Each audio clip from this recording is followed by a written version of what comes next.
किसी वस्तु को 325 रुपये में बेचने पर दुकानदार को विक्रय मूल्य पर 20% की हानि होती है, तो क्रय मूल्य पर 30% लाभ कमाने के लिए वस्तु को किस मूल्य पर बेचना चाहिए, ये हमें बताना है दोस्तों।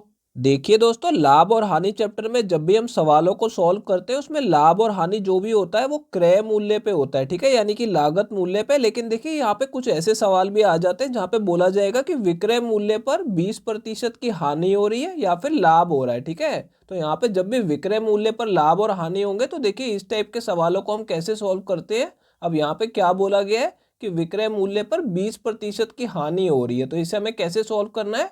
अब देखिए 20% को मैं फ्रैक्शन में कैसे लिख सकता हूँ, 1/5 लिख सकता हूँ, ठीक है। आपको पता होगा कि 20% को हम 1/5 लिखते हैं, ठीक है। अब क्योंकि यहाँ पे जो हानि हो रही है वो विक्रय मूल्य पर हो रही है, तो ये जो 1 है इसे तो आपको हानि मान लेना है, यहाँ पे मैं लॉस लिख दूंगा, ठीक है, हानि की जगह।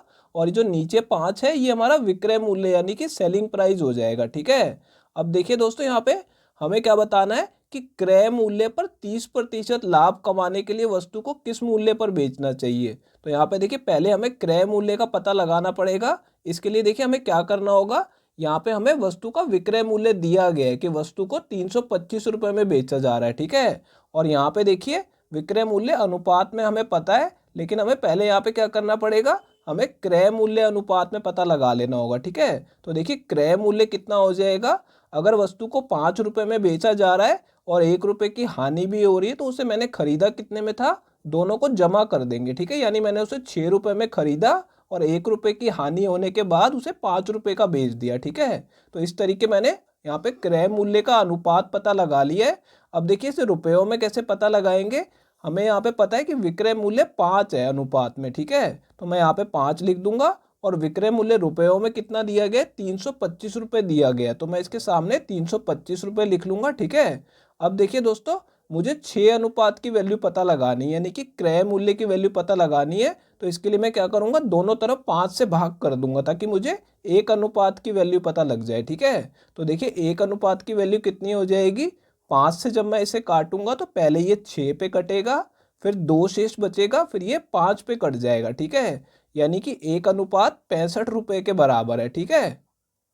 अब देखिए दोस्तों, 6 अनुपात की वैल्यू पता लगाने के लिए दोनों तरफ मुझे 6 से गुणा कर लेना होगा। तो इस तरफ 6 से गुणा करूंगा तो 6 आ जाएगा और इसे 6 से गुणा करेंगे तो कितना आ जाएगा, देखिए 6 पंजे 30 होता है तो 0 आ जाएगा यहाँ पे और 3 हासिल में आ जाएगा, 6 6 36 और 3 39 हो जाएगा, ठीक है।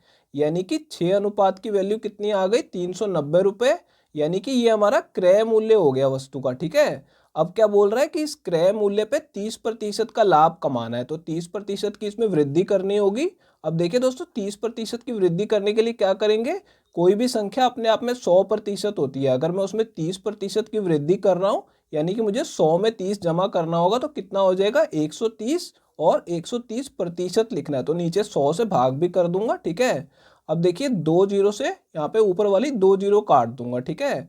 अब हमें 13 और 39 को गुणा कर लेना है, तो देखिए 13 में कितना होता है, 117, तो 7 नीचे लिख दूंगा और 11 हासिल में आ जाएगा, ठीक है। और 13 तिया 39 और 39 में 11 जमा करेंगे तो 50 हो जाएगा, ठीक है। तो दोनों को गुणा करने पे कितना आ जाएगा, 507 रुपये आ जाएगा, ठीक है। तो यानी वस्तु को हमें 507 रुपये में बेचना होगा। तो दोस्तों ये हमारा इस सवाल का आंसर आ गया है, ये दूसरा ऑप्शन करेक्ट है। किसी वस्तु को 625 रुपये में बेचने पर दुकानदार को विक्रय मूल्य पर 16% की हानि होती है। यदि उस वस्तु को 812 रुपये में बेचा जाए तो लाभ प्रतिशत क्या होगा, ये हमें बताना है दोस्तों। देखिए दोस्तों, इस सवाल में क्या बोला जा रहा है, जब किसी वस्तु को 625 रुपये में बेचा जाता है तो विक्रय मूल्य पर 16% की हानि होती है। तो देखिए 16% को हम कैसे लिख सकते हैं, 16% को 16/100 लिख सकते हैं, ठीक है। और इसे काट के हम छोटा कर लेंगे, तो इन दोनों को 4 से काट लेंगे, तो देखिए इसे 4 से काटेंगे तो ऊपर 4 आ जाएगा और 100 को 4 से काटेंगे तो ये 25 पे कट जाएगा, ठीक है। अब देखिए हमारे पास ये जो वैल्यू आई है इसे हम क्या मान के चलेंगे, यहाँ पे उसे हानि हो रही है, ठीक है। तो जो ऊपर वाली वैल्यू है ये हानि होगी यानी कि लॉस होगा, और ये जो हानि हो रही है विक्रय मूल्य पर हो रही है, तो नीचे वाला क्या हो जाएगा, विक्रय मूल्य यानी कि सेलिंग प्राइस हो जाएगा, ठीक है। अब देखिए हमें हानि पता है और विक्रय मूल्य पता है, तो इससे हम पहले क्रय मूल्य यानी कि सीपी पता लगा लेंगे। तो इसके लिए हमें क्या करना होगा, दोनों को जमा कर लेना होगा। तो यहाँ पे क्रय मूल्य कितना हो जाएगा, 29 हो जाएगा, ठीक है। लेकिन ये तीनों वैल्यू अनुपात में है, हम इसे रुपयों में देखिए कैसे पता लगाएंगे क्रय मूल्य को। हमें यहाँ पे विक्रय मूल्य जो है वो 25 पता है, ठीक है, और रुपयों में कितना दिया गया है, 625 रुपये। तो दोनों को मैं आमने सामने लिख लूंगा, ठीक है। यानी कि 25 अनुपात जो है ये भी हमारा विक्रय मूल्य है, और रुपयों में कितना है विक्रय मूल्य, 625 रुपये है, ठीक है। तो इसके सामने मैं इसे लिख लूंगा। अब हम क्रय मूल्य देखिए कैसे पता लगाएंगे, दोनों तरफ पहले 25 से भाग कर देंगे। तो इसे 25 से भाग करूंगा तो 1 आएगा, और इसे 25 से भाग करूंगा तो ये 25 पे कट जाएगा, ठीक है, क्योंकि 25 का वर्ग होता है 625। तो इसे 25 से काटेंगे तो 25 ही आ जाएगा, ठीक है। अब देखिए यहाँ पे मुझे 29 अनुपात की वैल्यू पता लगानी है, तो दोनों तरफ 29 से गुणा कर दूंगा। तो देखिए दोस्तों यहाँ पे इसे 29 से गुणा कर लेते हैं। तो देखिए 29 से गुणा करने पे कितना आएगा, पहले 25 को 9 से गुणा करेंगे तो कितना आएगा, 225 होता है, ठीक है। तो यहाँ 5 लिख देंगे और 22 जो है वो हासिल में चला जाएगा, ठीक है। अब देखिए 25 दूनी 50, 50 और 22 कितना हो जाएगा, 72 हो जाएगा, ठीक है। यानी कि 29 अनुपात की वैल्यू कितनी आ गई, 725 रुपये आ गई।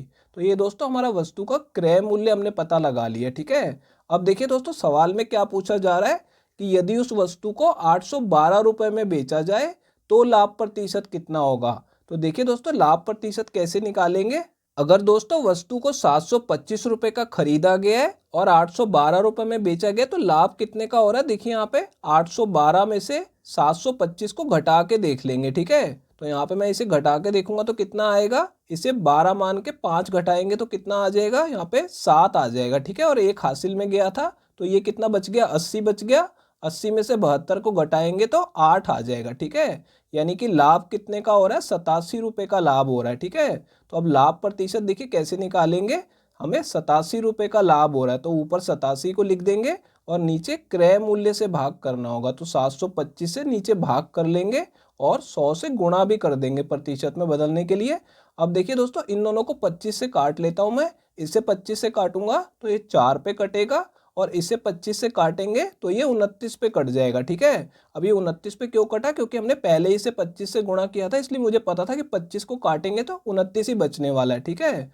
अब देखिए दोस्तों 29 तिया 87 होता है, तो 29 से मैं इसे काटूंगा तो ये 3 पे कट जाएगा, और इन दोनों को गुणा करेंगे तो कितना आ जाएगा, 12% आ जाएगा। यानी कितने प्रतिशत का लाभ होगा, 12% का।